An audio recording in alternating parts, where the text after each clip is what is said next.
मैं कृष्णवंशी हूँ, मुझे बताने में गर्व है। मैं बता रहा हूँ कि मैं कृष्णवंशी हूँ। मेरे पूर्वज ये लोग हैं। भारत के अंदर रहने वाले सब के पूर्वज यहीं के हैं। अरब से नहीं आए, सब यहीं के थे। सबकी आस्थाएं बदली, लेकिन पूर्वज हमारे यहीं के हैं। वंश भी हमारे यहीं के हैं। कभी आपने सोचा है, अगर एक दिन आपको पता चले कि आपकी पहचान, आपका मजहब, आपकी जड़ें सब कुछ वैसा नहीं है जैसा आपको बचपन से बताया गया था, तो क्या आप उस सच्चाई को सुनने की हिम्मत करेंगे?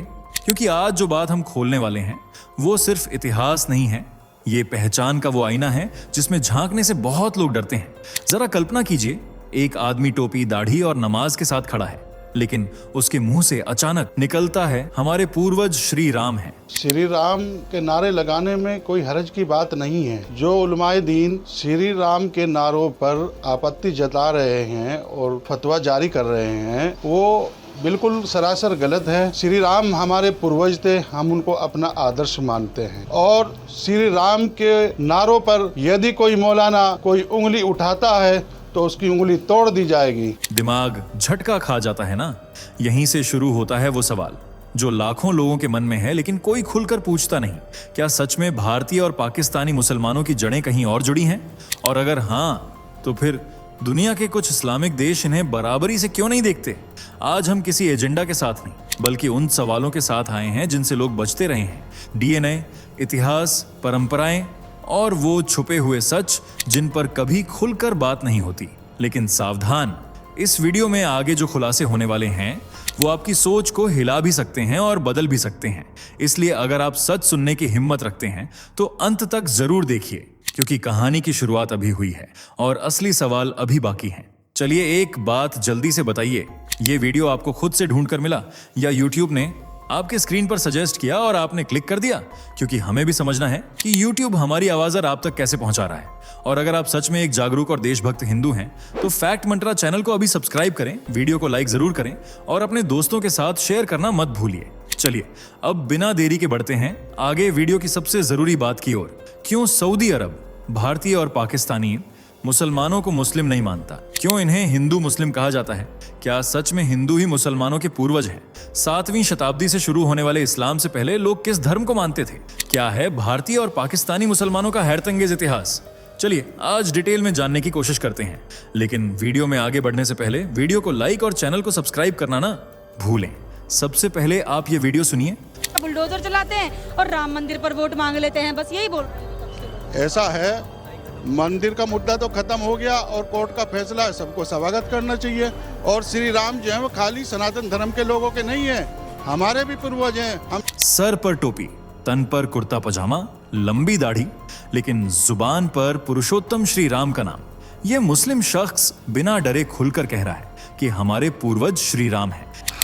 हमारे पूर्वज यानी 4 फादर 5 फादर पहले हिंदू ही थे, हमने केवल धर्म परिवर्तन किया है। एक मुस्लिम युवक के मुंह से निकले ये शब्द काफी अटपटे लगते हैं, क्योंकि यह शख्स उसी धर्म से ताल्लुक रखता है जहां सिर्फ अल्लाह को ही संसार का कर्ता धर्ता माना जाता है। पवित्र पुस्तक कुरान में साफ कहा गया है कि अल्लाह के सिवा कोई इबादत के लायक नहीं। इस्लाम में जहां हिंदुओं को काफिर माना गया है, वहीं ये मुस्लिम भाई हिंदू धर्म के पूजनीय भगवान श्री राम को अपना पूर्वज बता रहे हैं, क्योंकि वे जान चुके हैं कि आज भले ही वे इस्लाम का चोला पहने हुए हों, लेकिन उनकी जड़ें किसी न किसी रूप में हिंदू धर्म से ही जुड़ी हुई हैं। और इस बात का दावा सिर्फ हिंदू ही नहीं करते, बल्कि इस्लाम का केंद्र बना बैठा सऊदी अरब भी कबूल कर चुका है, जो सिर्फ भारत, पाकिस्तान और बांग्लादेश के ही नहीं, बल्कि पूरे एशिया के मुसलमानों को नकली मुसलमान कहता है। क्योंकि सऊदी का मानना है कि प्रॉफेट मोहम्मद के असली वंशज वही हैं जिन्होंने सऊदी की धरती पर जन्म लिया है और यहीं पर उनकी परवरिश हुई है। बाकी देशों में जो मुसलमान हैं वे कन्वर्टेड मुसलमान हैं, इसलिए उन्हें सच्चा या असली मुसलमान कहना सही नहीं है। क्योंकि उनका मूल धर्म इस्लाम नहीं बल्कि हिंदू धर्म है, इसलिए सऊदी अरब एशिया के मुसलमानों को हिंदू मुस्लिम कहता है, यानी हिंदू धर्म से निकले मुसलमान जिन्होंने दूसरे धर्म के रूप में इस्लाम को कबूल किया है। और ऐसी विचारधारा सिर्फ सऊदी में ही नहीं है, बल्कि ज्यादातर खाड़ी देश ऐसी ही सोच रखते हैं। सबसे ज्यादा किरकिरी तो पाकिस्तानियों की होती है, जिन्हें एक तरह से खाड़ी देशों के कुछ लोग अपना गुलाम समझते हैं, जिसका खुलासा साल 2017 में एक पाकिस्तानी पत्रकार तनवीर ने भी किया था। उन्होंने पत्र का स्क्रीनशॉट ट्वीट किया था, जिसमें दावा किया गया था कि सऊदी अरब के रक्षा मंत्री ने कहा, पाकिस्तानी हमारे गुलाम हैं। जब इस ट्वीट की जांच की गई तो दावा पूरी तरह से फर्जी निकला, लेकिन इस ट्वीट से यह जरूर पता चल गया कि कहीं ना कहीं पाकिस्तानी भी जानते हैं कि सऊदी की नजरों में वे उसके गुलाम हैं। सिर्फ यही नहीं, इस दावे का एक रूप हाल में भी देखने को मिला। बात है फरवरी 2026 की, जब सऊदी की राजधानी रियाद में वर्ल्ड डिफेंस शो आयोजित हुआ था। इसमें भारत की दिग्गज कंपनी लार्सन एंड टुब्रो का भी एक स्टॉल लगा था। तभी एक लोकल सऊदी नागरिक स्टॉल के पास तैनात एक भारतीय कर्मचारी के पास गया और उससे उसके रिलीजन के बारे में पूछताछ करने लगा। जब कर्मचारी ने अपना धर्म बताया तो सऊदी नागरिक ने गुस्से में कहा, तुम असली मुसलमान नहीं हो। ऐसे कटु शब्दों से भारतीय कर्मचारी को धार्मिक पहचान के जरिए नीचे दिखाया गया और यह वीडियो सोशल मीडिया पर भी खूब वायरल हुई। इसने सुपीरियरिटी कॉम्प्लेक्स की भावना को जन्म दे दिया। एक्सपर्ट्स ने खुलकर कहा कि सऊदी के लोग दक्षिण एशियाई, भारतीय, पाकिस्तानी, बांग्लादेशी मुसलमानों को दूसरे दर्जे का या कमतर मुसलमान मानते हैं। यानी अब सऊदी की सोच खुलकर सामने आ रही है और हर देश अच्छे से जानता है कि सऊदी की नजरों में असली मुसलमान वही हैं जिन्होंने सऊदी की सरजमी पर जन्म लिया है। बाकी देशों में जन्मे मुसलमान हिंदू मुस्लिम हैं और यह बात कहीं ना कहीं सच भी है, जिसके एक नहीं अनेक प्रमाण देखने को मिलते हैं। जैसे जेनेटिक एविडेंस, दर्जनों डीएनए रिपोर्ट्स में यह दावा किया गया है कि भारत, पाकिस्तान और बांग्लादेश के हिंदुओं और मुसलमानों का जेनेटिक ढांचा, जेनेटिक स्ट्रक्चर लगभग एक समान है। Centre for cellular and molecular biology CCMB जैसे संस्थानों के शोध बताते हैं कि यहाँ के मुसलमानों के पूर्वज इसी मिट्टी के थे और उनके जीन अरब, तुर्क या पारसी लोगों से मेल नहीं खाते, बल्कि स्थानीय हिंदू आबादी से मिलते हैं। वहीं P.A. नॉक जैसे इतिहासकार ये दावा करते हैं कि दक्षिण एशियाई मुसलमानों का एक बहुत बड़ा हिस्सा, लगभग 95% से ज्यादा लोग उन हिंदुओं के वंशज हैं जिन्होंने कालांतर में धर्म परिवर्तन किया था। अगर इतिहास के पन्नों को पलटकर देखें तो भी सच्चाई साफ नजर आती है। आज दुनिया का दूसरा सबसे बड़ा धर्म बन चुका इस्लाम 7वीं शताब्दी में सऊदी अरब से निकला था और जब इस्लाम की शुरुआत भी नहीं हुई थी तब से हिंदू धर्म अस्तित्व में बना हुआ है। ऐसे में कहा जा सकता है कि इस्लाम से पहले लोग किसी न किसी रूप में हिंदू धर्म से ही जुड़े हुए थे, लेकिन फिर 7वीं शताब्दी से इस्लाम की शुरुआत हुई और मुस्लिम आक्रमणकारियों ने हिंसा और तलवार की नोक पर अपने धर्म का प्रचार प्रसार किया। उन्होंने आज से ठीक 1200 साल पहले आर्यावर्त यानी प्राचीन भारत पर भी हमला किया। उस वक्त भारत में इस्लाम का नामो निशान नहीं था, इसलिए आक्रमणकारियों ने सोने की चिड़िया कहे जाने वाले भारत को भी अपने धर्म में मिलाने की कोशिश शुरू कर दी और 712 ईस्वी में मोहम्मद बिन कासिम ने सिंध के राजा दाहिर सेन पर हमला कर दिया। इसे भारतीय भूमि पर पहला बड़ा मुस्लिम आक्रमण माना जाता है। बस यहीं से भारत पर मुस्लिम आक्रमणकारियों के हमलों की शुरुआत हो गई, जिसकी कड़ी में 11वीं शताब्दी में महमूद गजनवी ने भी भारत की तरफ कदम बढ़ाए और समय समय पर भारत को चोटिल किया। गजनवी जैसे क्रूर शासक ने भारत पर करीब 17 बार हमला किया था। उसका मकसद सिर्फ गैर मुस्लिम धर्मों को खत्म करना नहीं, बल्कि धन लूटना और मंदिरों को नष्ट करना था। इसलिए उसने 1026 ईस्वी में सोमनाथ मंदिर को भी बहुत नुकसान पहुंचाया, जिसे आज तक भारत भूल नहीं पाया है। इसके बाद 12वीं से 13वीं शताब्दी के दौरान मोहम्मद गौरी ने भी भारत पर हमले करने शुरू कर दिए और इसी के साथ भारत में मुस्लिम शासन की नींव भी रखी गई। 1192 के तराइन के दूसरे युद्ध में पृथ्वीराज चौहान की हार के बाद दिल्ली सल्तनत का रास्ता साफ हो गया और फिर कुतुबुद्दीन ऐबक ने गुलाम वंश की स्थापना की। इसके बाद मुगलों का दौर आया और देखते ही देखते लोग हिंदू से मुस्लिम होने लगे, जिसके पीछे कुछ मजबूरियां थीं तो कुछ साजिशें। हिंदू अपनी जान दे सकता है लेकिन धर्म नहीं त्याग सकता है। ये बात मुस्लिम आक्रमणकारी अच्छे से समझते थे, इसलिए उन्होंने हिंदुओं को तोड़ने के लिए एक योजना बनाई और उन हिंदुओं को टारगेट किया जो गरीबी और भुखमरी का सामना कर रहे थे। उनकी गरीबी का ही मुसलमानों ने फायदा उठाया और भारी भरकम जजिया कर उन पर थोप दिया। हालांकि जो पैसों में ठीक ठाक थे उन्होंने तो यह कर भर दिया, लेकिन जो आर्थिक रूप से कमजोर थे वे इस कर को भरने में नाकामयाब साबित हुए। तब उन्हें मुस्लिम बनने का ऑफर दिया गया, जिसे उन्होंने मजबूरी में स्वीकार कर लिया ताकि खुद को और अपने परिवार को भूखा मरने से बचा सकें।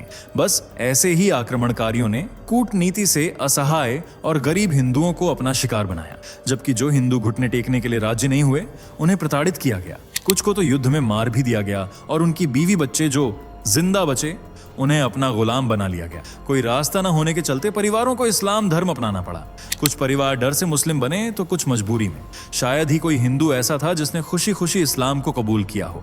जैसे जैसे मुसलमानों का वर्चस्व बढ़ा वैसे वैसे हिंदू आबादी घटती गई और मुसलमानों की संख्या और जुल्मों सितम की दास्तान बढ़ती चली गई।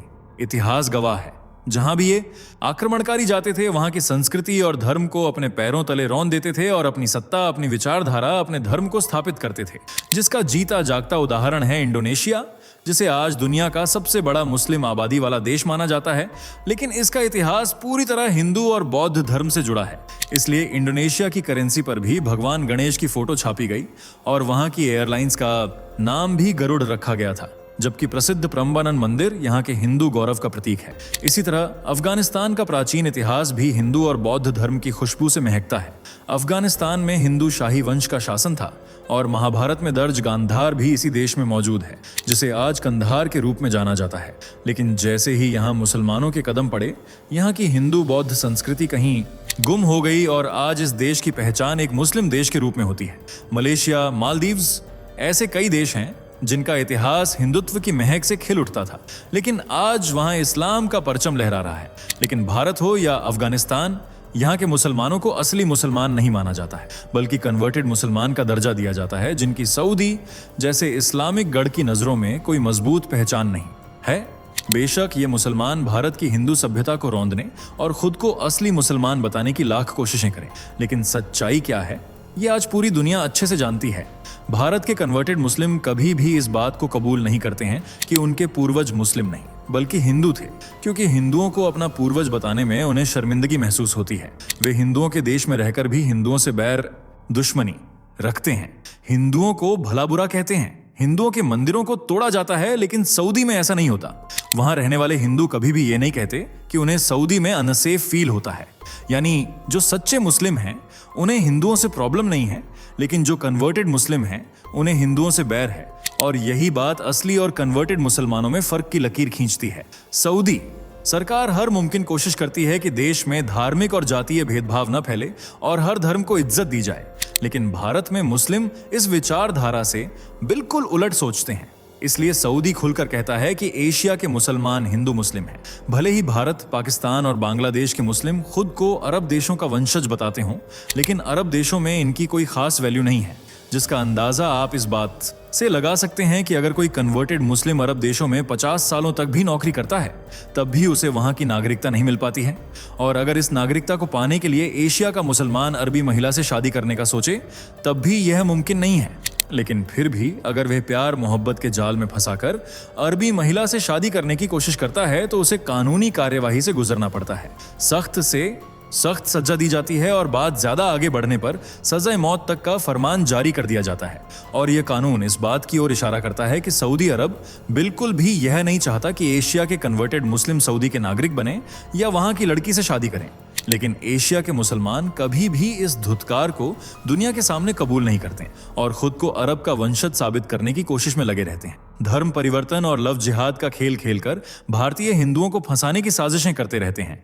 लेकिन इतनी कोशिशों के बाद भी आज कई मुस्लिम डंके की चोट पर कहते हैं कि वे हिंदुओं के वंशज हैं और उनके अंदर सनातन का अस्तित्व मौजूद है। आज भी भारतीय मुसलमानों की शादियों में कई ऐसी रस्में होती हैं जो अरब देशों में नहीं पाई जाती, बल्कि ये हिंदू परंपराओं से मेल खाती हैं, जैसे हल्दी और उपटन लगाना, दरगाहों पर जाकर धागा बांधना या मन्नत मांगना, जो हिंदू मंदिरों की कलावा परंपरा जैसा है। इसी तरह कई ग्रामीण इलाकों में अनेक मुस्लिम महिलाएं आज भी साड़ी और बिछिया पहनती हैं, जो हिंदू महिला का पहनावा है। यानी आक्रमणकारी कितना ही हिंदू धर्म को मिटाने की कोशिश करें, लेकिन हिंदू धर्म शाश्वत है, जो सदा से है और सदा रहेगा। तो दोस्तों, क्या आपको क्या लगता है, क्या एशिया के मुसलमान कन्वर्टेड मुसलमान हैं? अपनी राय कमेंट में बताइए। वीडियो पसंद आई हो तो इसे लाइक और शेयर करें। साथ ही चैनल से जुड़े रहने के लिए चैनल को सब्सक्राइब करके बेल आइकॉन को प्रेस कर लें। धन्यवाद। दोस्तों, आपके स्क्रीन पर 2 और वीडियो दिख रही हैं, जिसे देखने के लिए आप स्क्रीन पर क्लिक करें। दोनों देखिएगा, बहुत अच्छी वीडियो बनी है।